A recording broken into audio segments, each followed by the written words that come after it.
अमरावतीतल्या परतवाड्यात राहुल गांधींची आश्वासनांची खैरात। गरीब महिलांना वर्षाला 1 लाख, सर्व तरुणांना अप्रेंटिसशिपचा अधिकार आणि 1 लाख रुपये। शेतकऱ्यांसाठी आयोग स्थापन करणार, राहुल गांधींचं आश्वासन।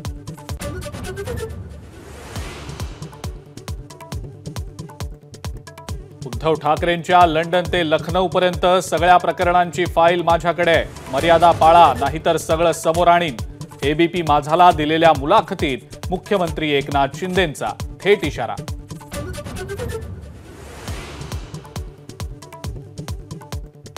देशभरात हुकुमशाही विरोधात लाट, उद्धव ठाकरेंची पंतप्रधान मोदींवर टीका। राज्यात महाविकास आघाडी सर्व 48 जागा जिंकणार, नांदेडच्या पत्रकार परिषदेत उद्धव ठाकरेंचा दावा।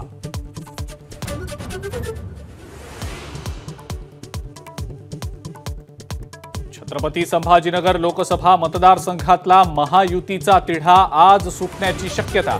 मुख्यमंत्री एकनाथ शिंदे विनोद पाटलांना भेटून समजूत काढणार।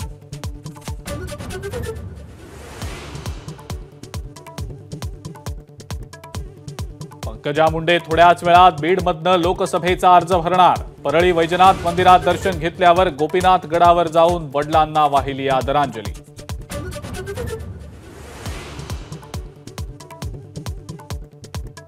शरद पवारांचा पंतप्रधान मोदींवर निशाणा। मोदींचा जुना व्हिडिओ दाखवत महागाई आणि बेरोजगारीच्या मुद्द्यांवर केंद्र सरकारवर हल्लाबोल।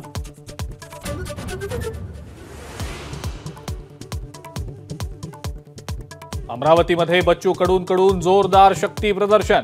जिल्हा संकुलातून कडूंची भव्य रॅली, थोड्याच वेळात नेहरू मैदानावर सभा।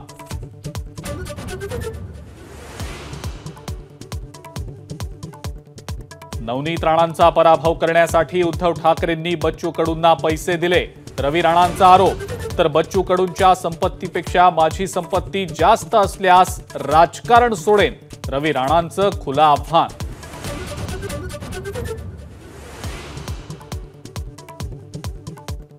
काँग्रेस आणि मुस्लिम लीगची विचारसरणी एकसारखीच। छत्तीसगडच्या सुरगुजामधल्या सभेत पंतप्रधान मोदींचा हल्लाबोल।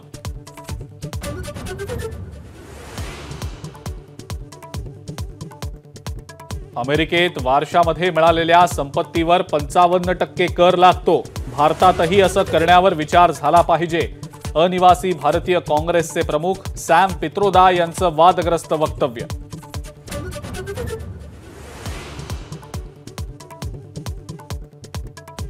काँग्रेसला जनतेची संपत्ती अल्पसंख्याकांमध्ये वाटायची आहे, सॅम पित्रोदांच्या वक्तव्यावरनं अमित शहांचा जोरदार हल्लाबोल।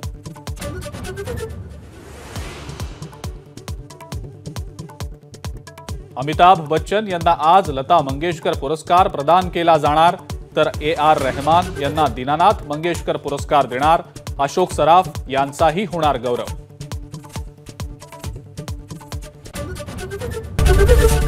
एबीपी माझा, उघडा डोळे बघा नीट।